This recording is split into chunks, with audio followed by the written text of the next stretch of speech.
Two of the most beautiful cars General Motors produced in the late 60s and early 1970s include the 1969 to 1972 Pontiac Grand Prix and the 1970 to 72 Chevrolet Monte Carlo. The 69 Grand Prix was really John DeLorean's brainchild. He wanted a personal luxury coupe for Pontiac that would really have an overall masculine appeal and a sporty flair associated with it.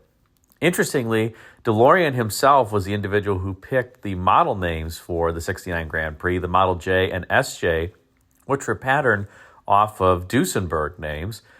Unfortunately, there was no supercharger underhood in the SJ, but you could get a 428 cubic inch Pontiac V8 in the 1969 model year. And as time went on, then there was the potential for a 455 underhood in the Grand Prix.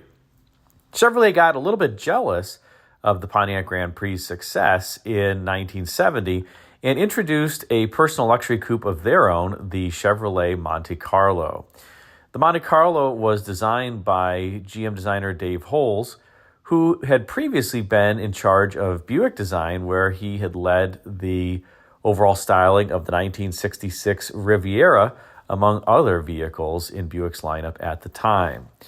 The Monte Carlo was a great success for the 1970 to 72 model year, but really it was the 1973 Monte Carlo that came after it that put the car on the map. And interestingly, by this point, John DeLorean had migrated from Pontiac division over to Chevrolet and really helped launch the Monte Carlo into the stratosphere from a sales perspective. It was that 73 Monte Carlo that was designed by Irv Rabicki and team that John DeLorean allegedly green-lighted without asking for any design changes to it. He was so pleased with the overall design. But the 1969 Grand Prix and the 1970 Monte Carlo do share an interesting quirk associated with them that really was a fallout of the platform on which they were based. These cars were derived from what was called the A Special platform from General Motors, really a modified A body. And that was the intermediate car at the time. So what was special about the A-body? Well, one of the things that DeLorean wanted on the 69 Grand Prix and Chevrolet also wanted for the Monte Carlo was for the car to have the so-called long hood, short deck look. Now, what does that mean? It just means that the hood is really long and then the trunk is relatively short. This was thought to give the car excellent proportions, and the long hood kind of connotes a lot of power under hood, and the short deck proportion just kind of helps accentuate the length of the hood. One vehicle that typified that type of look was the Jaguar E-Type Roadster, where you can see this car has almost the extreme proportions, long hood, short deck proportions. The hood is extremely long and the deck lid is relatively short. One of the great things about the Jag is that it also has tremendous dash to axle, meaning the distance between the dash and the front wheel center line is absolutely huge. Again, connoting extreme power under hood. Now, the funny thing about the Grand Prix and the Monte Carlo is that while they did have similar long hood, short deck proportions, well, the dash to axle wasn't quite as great as what you just saw on the Jag. Well, why was that? This was because in order to get the long hood length that was so desired, the engineers didn't stretch the front of the vehicle behind the front wheel. They instead added length to the car in front of the front wheel. This created a little bit of a strange proportion. Perhaps you'd want to push those front wheels further outboard. Certainly that's what designers try to do today, is to place the four wheels kind of outboard by the corner so the overhangs are minimal. But on the Grand Prix and the Monte Carlo, the overhangs are actually somewhat substantial, although they are minimized in side view in part by the fact that the Grand Prix, as an example, the snout, the tip of the hood is really the longest part, and then the fender is shorter. It's a similar look for the Monte Carlo, and it kind of helps the overall overhang not look so massive. So, in other words, the engineers kind of found a creative way to create these long hoods, and I believe the 69 Grand Prix had the longest, or certainly one of the longest hoods when it was introduced. It was about 6 feet long, just absolutely massive, but it did give the car presence. Now, what was a consequence of this, aside from having a lot of front overhang? Well, another thing was because the Engineers had stretched the chassis ahead of the front wheel. Well, that created a bit of a problem for how do you place the radiator relative to the engine. Now take a look under hood here at my 1972 Monte Carlo, and you'll notice the standard Chevrolet 350 small block. This car is equipped with the 350 two-barrel standard engine, which, by the way, is a lovely powertrain in this car. It feels powerful and drives great despite its two-barrel carburetor, and it's absolutely smooth.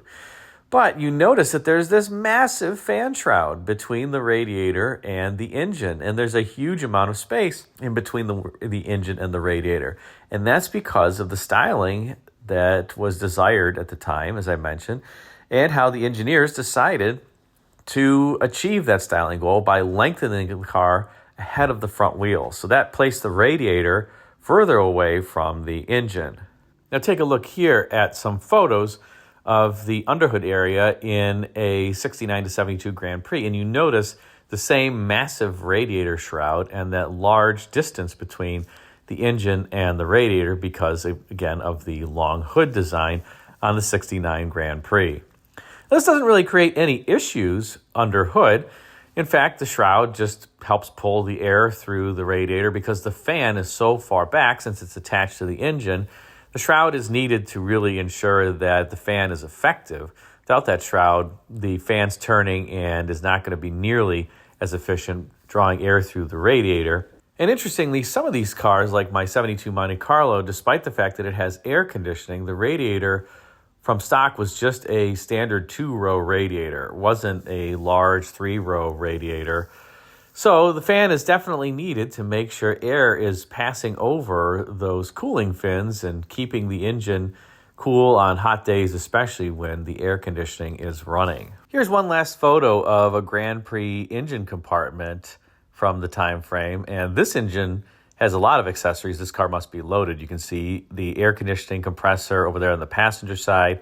And on the driver's side, you have the cruise control box as well as the servo. So somebody's got a number of goodies under hood. Of course, the car has power brakes as well as power steering. You can see the large vacuum booster there.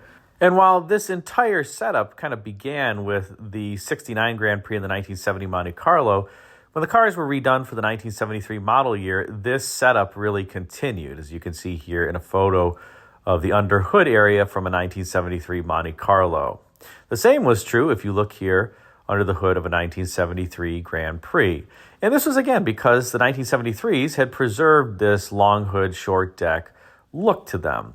It wouldn't be until 1978, when both cars would be redesigned, that this extreme gap between the radiator and the engine would be eliminated because the cars just got significantly smaller and there wasn't the need for that extremely large fan shroud anymore.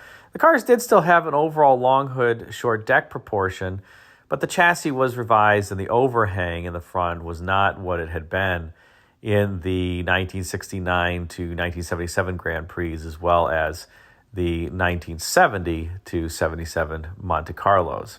I also have to say that I prefer the styling of the older Grand Prix and Monte Carlos. The 78s, I don't know, just don't quite do it for me. The Grand Prix isn't bad looking, I would say. The Monte Carlo is not one of my favorites, especially with the chicken wing sides, so to speak. But what do you think? Which styling do you prefer? And I guess, what do you think of the underhood bay? Would that freak you out if you popped the hood, or just look normal? I think it's kind of cool and one of the charm points of my 1972 Monte Carlo. Thanks again for watching.